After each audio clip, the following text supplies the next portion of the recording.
বিশ্বগুৰুৰ বিদেশত মেলনী প্ৰীতি, দেশত শক্তি সংকটৰ ভীতি। বিদেশত মধুৰ সময় কটাই দেশৰ ৰুহ বাস্তৱলৈ ঘূৰি আহিল প্ৰধানমন্ত্ৰী মোদী। স্বদেশলৈ উভতি ফপোলা বিকশিত ভাৰতৰ সপোন দেখুৱাই নিজৰ চৰম ব্যৰ্থতা লুকুৱাৰ চেষ্টাত মোদী চৰকাৰ। চৰকাৰৰ কূটনৈতিক আৰু কৌশলগত ব্যৰ্থতাৰ লুকুৱাৰো চেষ্টা। কেবিনেট মন্ত্ৰীসকলক লৈ 4.5 ঘণ্টীয়া এখন মাৰাথন বৈঠকত মিলিত হ'ল প্ৰধানমন্ত্ৰী মোদী। ইউৰোপত নেদাৰলেণ্ডছ আৰু নৰৱেৰ সাংবাদিকৰ তীক্ষ্ণ আৰু আক্ৰমণাত্মক প্ৰশ্নৰ সন্মুখীন হৈ অপদস্থ হোৱা প্ৰধানমন্ত্ৰী নৰেন্দ্ৰ মোদীয়ে ইটালীলৈ গৈ প্ৰধানমন্ত্ৰী জৰ্জিয়া মেলনীৰ সৈতে কিছু মধুৰ আৰু ৰিলেক্সড সময় কটাই অৱশেষত দেশৰ কঠোৰ বাস্তৱলৈ ঘূৰি আহিছে। বিদেশত ফটো অপাৰেশ্যন আৰু ৰিলছ বনাই প্ৰধানমন্ত্ৰীগৰাকীয়ে দেশত ভৰি থৈয়ে হঠাৎ যেন উপলব্ধি কৰিলে যে তেওঁৰ চৰকাৰৰ অদূৰদৰ্শিতাৰ বাবে দেশ এক ভয়ংকৰ শক্তি সংকটৰ দিশে দ্ৰুতগতিত আগবাঢ়িছে। নতুন দিল্লীত উপস্থিত হৈয়ে কেবিনেট মন্ত্ৰীসকলক লৈ 4.5 ঘণ্টীয়া এখন মাৰাথন বৈঠকত মিলিত হ'ল প্ৰধানমন্ত্ৰী। উদ্দেশ্য নিজৰ চৰকাৰৰ ব্যৰ্থতা আৰু আগন্তুক সংকটৰ বিষয়ে মন্ত্ৰীসকলক অৱগত কৰা।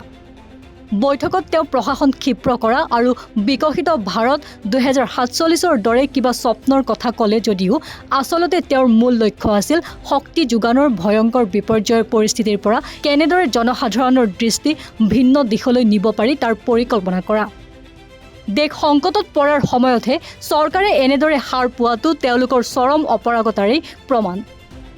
ইৰাণ, আমেৰিকা আৰু ইজৰাইলৰ মাজতে চলি থকা সংঘাতৰ বাবে হৰমুজ প্ৰণালীৰে খাৰুৱা তেলৰ সৰবৰাহ প্ৰায় বন্ধ হৈ পৰিছে। ফলত ৰাছিয়া, ছৌদি আৰৱ আৰু ভেনেজুৱেলাৰ পৰা তেল আমদানি কৰাত ভাৰত চৰম সংকটৰ সন্মুখীন হৈছে। প্ৰশ্ন হয়, বিদেশ নীতিৰ সফলতাৰ ঢাক ঢোল বজোৱা মোদী চৰকাৰে বছৰ বছৰ ধৰি শাসনত থকাৰ পাছতো এনে জৰুৰী অৱস্থাৰ বাবে কিয় কোনো বিকল্প পথৰ বা আত্মনিৰ্ভৰশীলতাৰ ব্যৱস্থা কৰি থোৱা নাছিল? সেয়া চৰকাৰৰ কূটনৈতিক আৰু কৌশলগত ব্যৰ্থতাৰ এক জ্বলন্ত উদাহৰণ নহয়নে?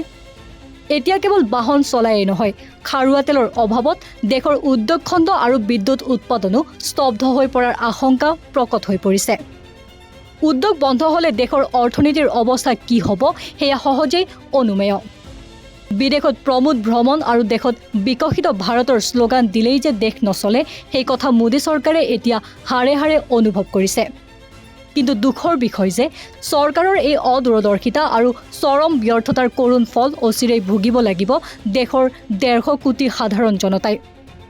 News desk report, north east নাও।